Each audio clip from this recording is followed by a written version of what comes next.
El Señor esté con todos ustedes. Lectura del Santo Evangelio según San Mateo. Gloria a ti, Señor Jesús. En aquel tiempo, mientras iba de camino a Jerusalén, Jesús llamó aparte a los 12 y les dijo: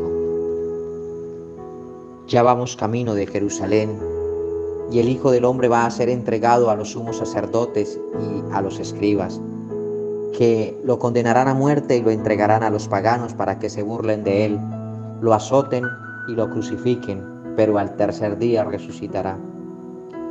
Entonces se acercó a Jesús la madre de los hijos de Zebedeo, junto con ellos, y se postró para hacerle una petición. Él le preguntó: ¿Qué deseas? Ella respondió: Concédeme que estos 2 hijos míos se sienten, uno a tu derecha y otro a tu izquierda en tu reino. Pero Jesús le replicó: No saben ustedes lo que piden. ¿Podrán beber el cáliz que yo he de beber? Ellos contestaron: Sí podemos. Y él les dijo: Beberán mi cáliz, pero eso de sentarse a mi derecha o a mi izquierda no me toca a mí concederlo. Es para quien mi Padre lo tiene reservado.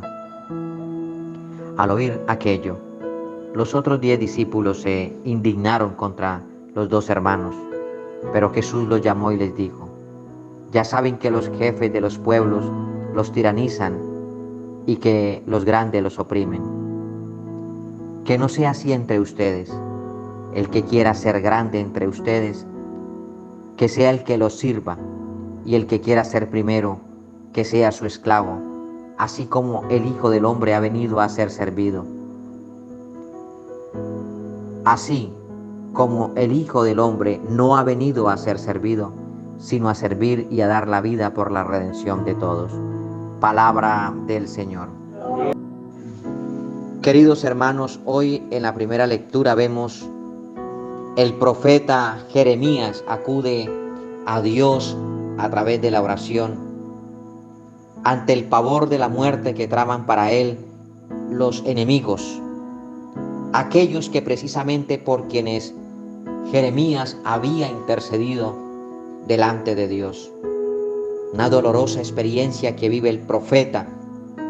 Le hubiera sido quizás más rentable estar en línea de los profetas oficiales que pronunciaban discursos que halagaban, discursos que hacían sentir bien a los poderosos y al pueblo. Pero eso hubiera sido traicionar como tal la misión divina que Dios le había encomendado. Hoy encontramos en la primera lectura, en el libro de Jeremías, en el capítulo 18, vengan, tendamos un lazo a Jeremías, una trampa, porque no le va a faltar doctrina al sacerdote, no le va a faltar consejo al sabio, ni inspiración al profeta. Venga, ataquémosle de palabra y no hagamos caso de nada de lo que el profeta nos dice. No hagamos caso de nada. Esta como tal es una rebelión que hoy en día la estamos viviendo en nuestra tierra. Si el sacerdote predica la palabra del Señor, o si quizás alguno de ustedes en su casa, su padre o su madre les habla en el nombre del Señor, se sienten airados y desafiados. Pero con plena seguridad me atrevería a decirles que Dios a cada uno de nosotros nos ha hablado a través de un amigo, de un pariente, de un familiar. Él o ella ha sido un profeta de parte de Dios. Y estoy tan persuadido que cada vez que su amigo, su amiga, su pariente, su allegada o allegado le ha hablado de parte de Dios, también viene el demonio y suscita en su corazón un asqueroso deseo de no obedecer, o sea, una rebelión, una rebeldía. No hagamos caso. Quizás no la ha mencionado, pero has pecado, te has apartado de aquello que tu amiga, que tu amigo, que tu pariente, que tu director espiritual, que tu guía espiritual Mira, no haga esto, mira, apártate porque te va a suceder aquella desgracia, porque puede suceder aquella calamidad. Mira que este pecado, mira que este acto nos puede separar del amor de Dios. Y ocurre que en muchas circunstancias de nuestra existencia humana hemos sido desobedientes delante de Dios. Quizás decimos, no le hagamos caso a lo que la iglesia predica, no le hagamos caso a lo que los sacerdotes nos enseñan, y más bien se burlan, y no solo se burlan, sino que persiguen a la iglesia con epitafios, con palabras deshonrosas. También hoy en día vemos como algunos grupos suscitados por Satanás a través de movimientos políticos se prestan en diferentes partes del mundo para ir a atacar a la iglesia, y Cristo es la cabeza de la iglesia, y quien ataca a la iglesia ataca a Cristo, porque Cristo es la cabeza de la iglesia. Quizás estaban molestos, y si a ti te molesta que alguien te reprenda, porque dice un pasaje de la Sagrada Escritura, Dios corrige al que más ama. Si a ti alguien te está insistiendo de parte de Dios, obedécele porque Dios te ama a ti y Dios quiere el bien para ti. Pero el día de tu muerte, ante el juicio de Dios, si tú desobedeciste a aquel profeta, aquel ungido de Dios, no despreciaste al ungido, no despreciaste al profeta, quien te hablaba de parte de Dios, despreciaste al mismo Dios. Y Dios, como decía la lectura en el día de ayer, el Señor les decía, te echaré en cara. Dios echa en cara a todos aquellos que no reconocen el pecado, sino que más bien insisten, persisten en el pecado. No quiero atacar ninguna corriente filosófica ni política, pero hoy en día Satanás se vale de muchos congresistas, senadores, diputados, muchos líderes políticos para prestarse como instrumentos de Satanás allí en los tribunales, allí donde Dios les ha dado. Según dice el filósofo, que la política es el arte del saber gobernar, pero hoy en día no se sabe de gobernar, se le está haciendo daño al pueblo, a los hijos de Dios, privándolos de la gloria celestial. E incluso con esta enseñanza podríamos escandalizarnos hasta nosotros los mismos religiosos, quizás hasta los líderes religiosos eclesiásticos. Pero ¿por qué se anuncia un evangelio de esta manera? ¿Por qué se anuncia una palabra tan fuerte y tan veraz? Hoy el mundo encuentra un relativismo. Hoy el mundo se encuentra en un momento de relajación, que Dios pasa a un último plano y lo espiritual está quedando atrás. En palabras propias, está muriendo nuestro espíritu en el nombre de Dios, está muriendo el nombre de Dios en nuestras vidas. Pero Padre, ¿usted por qué dice esto? Hermanos, es muy escandalizante que uno mira en las redes sociales, algunos aplauden la guerra, algunos celebran la muerte, algunos celebran el aborto, algunos celebran la eutanasia. Así esos padres de familia que se preocupan por matar a sus hijos en el vientre, así también hay hijos que se preocupan de matar a sus padres por la eutanasia. Ya está muy viejo, ya está muy vieja, que le adelanten el proceso. Y se es aplaudida la muerte. Hoy en día es aplaudido todo pecado. Y esta frase la he repetido en diferentes ocasiones. Queridos hermanos, yo siento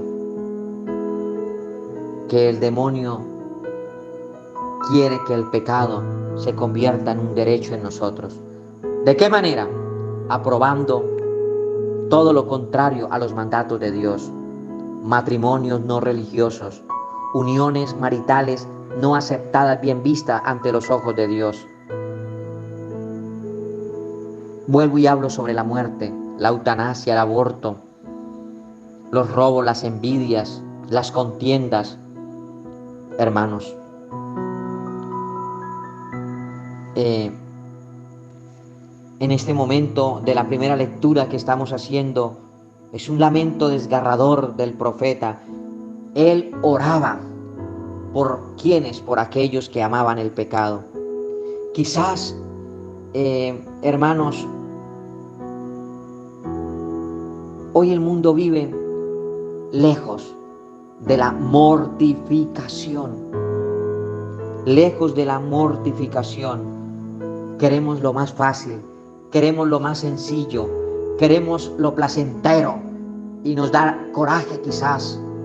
Pero hoy quiero decirle a aquellos que anuncian, a aquellos confesores, a aquellos sacerdotes, a aquellas religiosas, a aquellos laicos comprometidos con la santidad, por la santidad, que hablan en favor y en pro del reino de Dios. Hoy alguien me decía: Padre, yo nací de 6 meses. Y le pregunté: ¿defiende la vida? ¿Defiende el don a nacer? Y me dijo: yo no era pro vida hasta que en Colombia escuché que se podía matar a una persona de 6 meses. Ahora sí me duele, porque si mi madre quizás hubiera querido, me hubiera abortado muy tranquilamente, amparada, justificando alguna de las 3 causales para poderse sentir libre de mi vida. Pero hoy entiendo que el don de la vida es un regalo maravilloso y extraordinario de Dios a través de mi madre. Muchos hoy quizás quieran lo más fácil, lo más sencillo, lo más rápido, como ocurrió hoy en el Evangelio.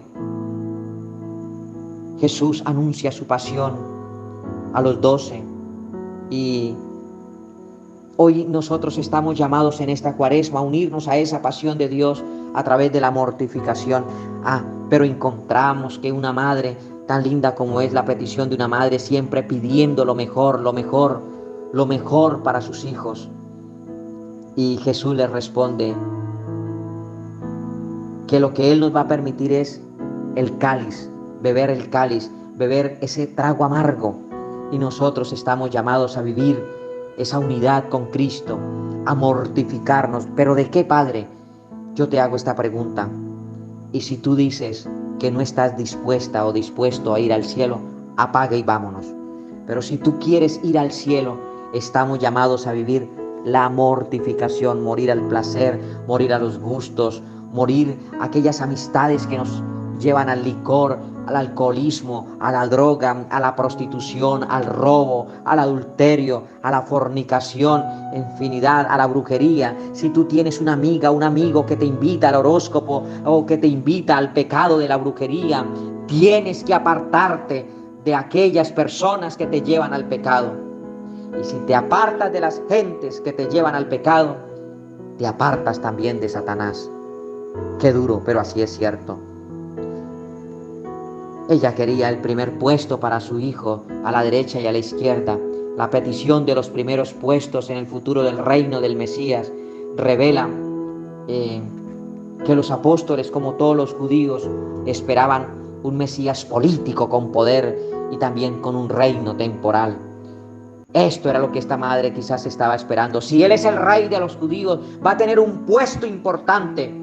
Y quiero para mi vida, o quiero para mi familia, lo mejor.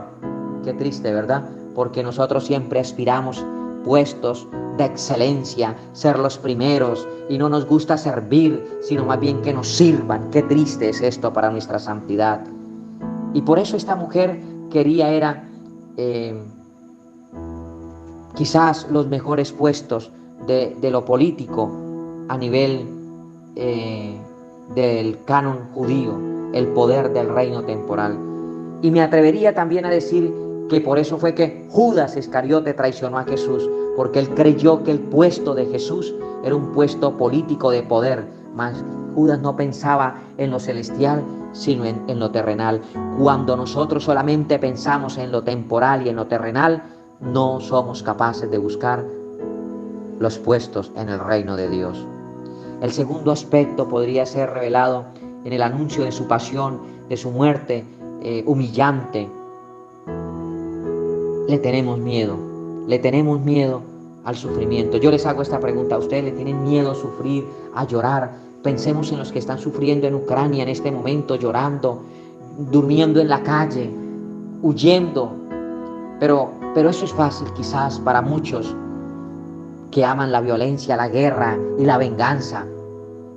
Pero también me atrevo a pensar, hermanos, los hospitales, los enfermos, y estarles cayendo allí bombas, tiroteos, misiles, aquellos que están en las clínicas hospitalizados y que ofrecen a través de esta persecución todo este dolor para la gloria de Dios.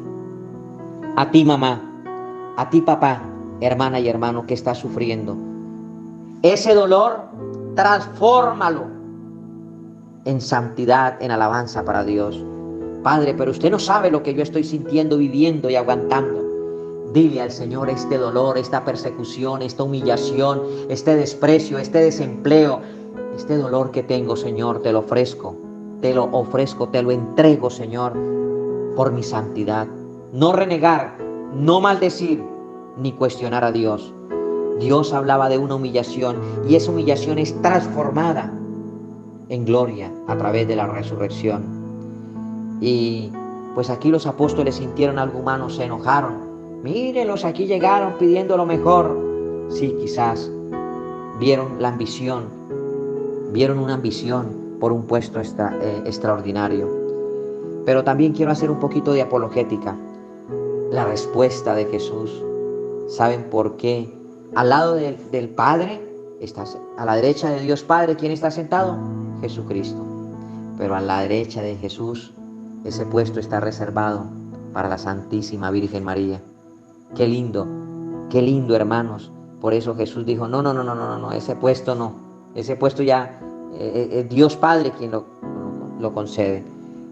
El Hijo está sentado a la derecha de Dios Padre y a la derecha de Jesús.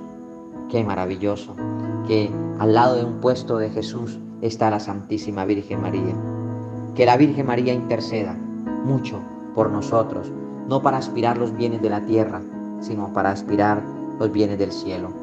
Queridos hermanos, por eso el mundo anda como anda hoy, por buscar lo temporal, lo placentero,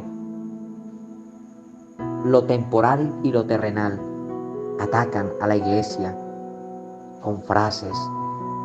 Ahora han quemado iglesias y qué lindo es el don de ser mujer, que el mundo celebra esa fiesta de la mujer, pero qué triste lo que las mujeres salieron a hacer, atacar la casa de Dios, salir a atacar, a quemar los templos, atacar a los ministros de Dios. Qué triste, y se unen a lo primero, atacar al ungido de Dios, atacar a aquel que dice arrepiéntanse, y por eso el rey mandó a matar a San Juan el Bautista, porque esta mujer le dio rabia que le recordara el pecado que estaba cometiendo, y por eso ella pidió la cabeza de Juan el Bautista, porque le daba coraje que le repitiera y le recordara y la invitara al arrepentimiento y recordarle que su vida iba en camino a la perdición. Y nosotros muchos quizás se han apartado. Sé que es necesario métodos de evangelización, pero también muchos se apartan de la iglesia por rabia y por rebeldía, porque les recuerda que el camino que están llevando les lleva a la condenación. Bienaventurados aquellos que saben oír la voz de Dios y con humildad se acercan a Dios y dicen, Señor, he pecado contra ti. Que Dios bendiga a la mamá, al papá, a todos aquellos laicos, aquellos sacerdotes, obispos, que por la santidad, no solo a nivel personal, sino del mismo pueblo, se atreven a anunciar el Evangelio sin tapujos, siendo muy directos. Esto sirve para la salvación y esto tenemos que apartarnos porque nos aparta de la salvación. Bienaventurados los que siguen a Dios, no por miedo, sino por amor.